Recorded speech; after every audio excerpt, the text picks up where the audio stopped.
Welcome back to The Explainer. Let's just jump right into it today. We are unpacking what is literally an absolute masterclass in hacking the global economy. You know, when we think of immense wealth, we usually picture these vast empires sitting on oceans of oil, massive gold reserves, or just endless miles of fertile land. But what happens when a country has absolutely none of that? Well, today we're going to explore the fascinating centuries-long playbook of Switzerland, a nation that essentially engineered its own prosperity using nothing but incredibly clever, zero-cost schemes. Okay, let's dive into this because the contrast here is honestly mind-blowing. You look at a place like Dubai and obviously they have oil. Australia has iron ore. America has, well, virtually everything. But Switzerland? Historically, they had zero coal, no oil, no gold, and not even a coastline. Yet today, they boast a per capita GDP of over $100,000. That's significantly higher than economic powerhouses like Germany or the US. And somehow, this is crazy, a country with absolutely zero gold mines refines 70% of the entire world's gold. So how on earth did they pull this off? Here is exactly how we're going to dissect this today. First, we'll look at the geographic curse, then the infrastructure miracle, the banking privacy loophole, hacking the pharma industry, selling what you don't have, and finally, the 200-year game. Section 1. The geographic curse. To really appreciate the magnitude of their success, we first have to set the baseline and recognize that in the 1850s, Switzerland was basically considered a guaranteed economic failure. I need you to set aside your modern image of a pristine alpine paradise for a second. This was their reality. They were essentially a frozen rock, landlocked, just like Afghanistan, with absolutely zero access to global sea trade routes. 75% of their land was mountainous and freezing, making it incredibly difficult to farm or, honestly, even just connect two towns together. The poverty was so severe that Swiss children literally had to walk all the way to Germany just to find manual labor. And in 1816, the population was starving so badly they were actually forced to eat grass, moss, and tree bark just to survive. Let that sink in. That is the absolute rock-bottom baseline from which all their ingenuity had to spring. Moving on to Section 2, the infrastructure miracle. Because to survive, they needed a radical shift, and that shift began in 1852 with a guy named Alfred Escher. Escher saw that railways were making the rest of Europe incredibly rich by dropping transport costs by like 95%. But Switzerland was still stuck pushing carts up mountains. He knew he had to build a national railway, but he hit a massive roadblock. How do you raise a fortune in a country that has no money? I mean, you can't just ask foreign banks to fund a train through a mountain when your country has zero collateral. So Escher did something brilliant. He created his own local bank to crowdfund the railway directly from the Swiss people. And you might actually recognize that bank today as Credit Suisse. He rolled out 3 million shares to the local population, and the demand was staggering. The offer was so wildly lucrative, and it tapped into such a desperate need for progress that those shares were oversubscribed 73 times over. It was basically a nationwide crowdfunding campaign way before that concept even existed. So he had the money. But here's the catch. You can't build a national railway with just cash. You need world-class engineers, and Switzerland didn't have any engineering colleges at the time. So they ran their next zero-cost scheme. In 1848, revolutions and crackdowns were exploding all across Europe. People were demanding an end to monarchies. But while other nations clamped down and got strict, Switzerland did the exact opposite. They wrote a brand new constitution guaranteeing free speech, free press, and free assembly. Almost overnight, Switzerland became the safest haven in Europe. They didn't even have to pay top-tier talent to immigrate. The talent literally fled there for their lives. You had Richard Wagner arriving with an arrest warrant and totally reshaping Western music. Lenin plotted revolutions in a Zurich library. The brightest professors in the world flocked there, creating institutions like the Federal Polytechnic, which, by the way, produced minds like Albert Einstein. They essentially acquired the world's absolute best human capital for $0. Now, with cash in hand and genius-level talent flooding in, they tackled their ultimate geographic curse. This massive 3-kilometer high wall of solid rock called the Alps, jamming them right between industrial Germany and the Mediterranean ports of Italy. For 600 years, moving goods meant dragging them over icy passes for days. So Escher just decided to drill straight through the heart of the Alps. And the most brilliant part? He somehow convinced Germany and Italy to foot the bill for it, basically arguing, hey, this is going to benefit you guys too. It was an absolute masterstroke of persuasion.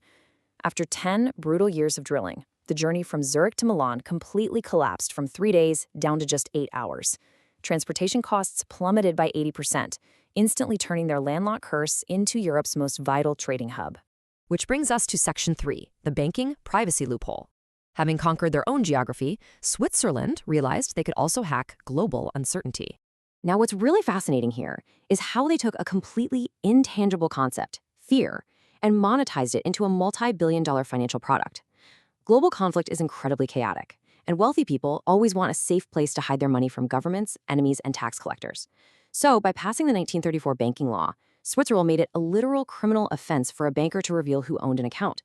With a single stroke of a pen, privacy became a highly desirable, totally zero-cost commodity. This policy was fiercely tested during World War II.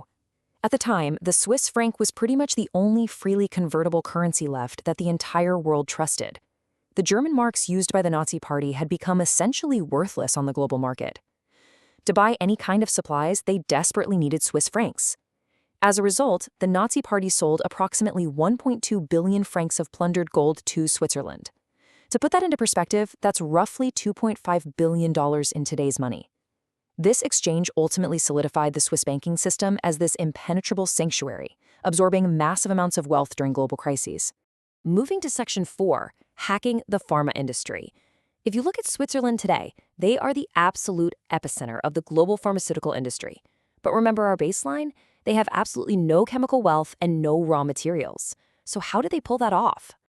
Well, this perfectly illustrates their next really audacious move. Back in the 1800s, France had extremely strict patent laws protecting lucrative chemical products, like this highly profitable dye called fuchsine. Switzerland saw this strict regulation and just did what they do best. They created a sanctuary. For basically 100 years, Switzerland simply ignored international patent law. You could literally take a French or German formula, bring it to Switzerland, legally copy it, manufacture it, sell it, and then deposit all your profits straight into a secret Swiss bank account without ever getting sued. They essentially state-sanctioned the legal copying of intellectual property. And the result? All the brightest chemists left those heavily regulated countries and flocked straight to Switzerland. So the absolutely crucial takeaway here is that this state-sanctioned intellectual property hack laid the foundation for a staggering empire, because those copied chemical dyes eventually evolved into modern pharmaceuticals. Today, the Swiss pharmaceutical industry generates a massive $169 billion in export revenue every single year. So the next time you buy a high-end medicine, just remember it likely traces all the way back to a clever policy that essentially just legalized copying. Section 5, selling what you don't have. We've seen how they moved money they didn't mint and medicine they didn't invent. But what about their most famous exports? Swiss chocolate is universally considered the gold standard, right? Well, the supreme kind of hilarious irony here is that a cocoa plant wouldn't survive a single day in the freezing Swiss Alps. They don't have a single cocoa bean farm, but they owned the intellectual process. In 1875, Daniel Peter figured out how to mix condensed milk with cocoa, which, by the way, gave rise to Nestle. Then Rudolf Lindt invented something called conching. It's this process of endlessly rolling chocolate to remove its bitter grit, making it incredibly smooth. They literally didn't need the raw materials because they completely monopolized the processing technique and that allowed them to dominate a $6 billion luxury chocolate market to this very day. And they applied this exact same brilliant logic to Swiss watches. They took fundamentally worthless, cheap raw materials like basic iron and brass and engineered them with such microscopic perfection that they transformed into ultimate luxury items. Swiss watches essentially became the iPhones of the 1900s. The entire world willingly paid these exorbitant premium prices not for the metal, but for the unmatched precision and craftsmanship. Finally, Section 6, the 200-year game. Let's tie all of these threads together because Switzerland didn't just accidentally stumble into this wealth, they meticulously engineered it through deliberate, multi-generational strategies. Let's look at their playbook and see what we should absolutely take away from this. First, connectivity. They didn't wait to be rich to build infrastructure, they built infrastructure to become rich, threading rails through solid mountains way ahead of their time. Second, talent retention. They turned global chaos into an asset by making their country a free, safe haven, basically absorbing the world's greatest geniuses for free. And third, lightning-fast policy. While other nations debated for decades, Switzerland identified trends and just passed laws, whether it was funding railways or changing patent laws, in a matter of months. Think about it. In 1850, they were poor, freezing, and totally disconnected. Today, they're an absolute economic titan. They achieved this because the leaders of that era refused to flinch. They implemented these clever, zero-cost schemes and played a 200-year game for the prosperity of their future citizens. And honestly, it leaves us with a pretty compelling thought as we look at the slow bureaucracy of modern nations today. Is our generation bold enough, and are our systems agile enough to play a 200-year game of our own? Something to think about. Thanks for joining me on this explainer, and I'll catch you on the next one.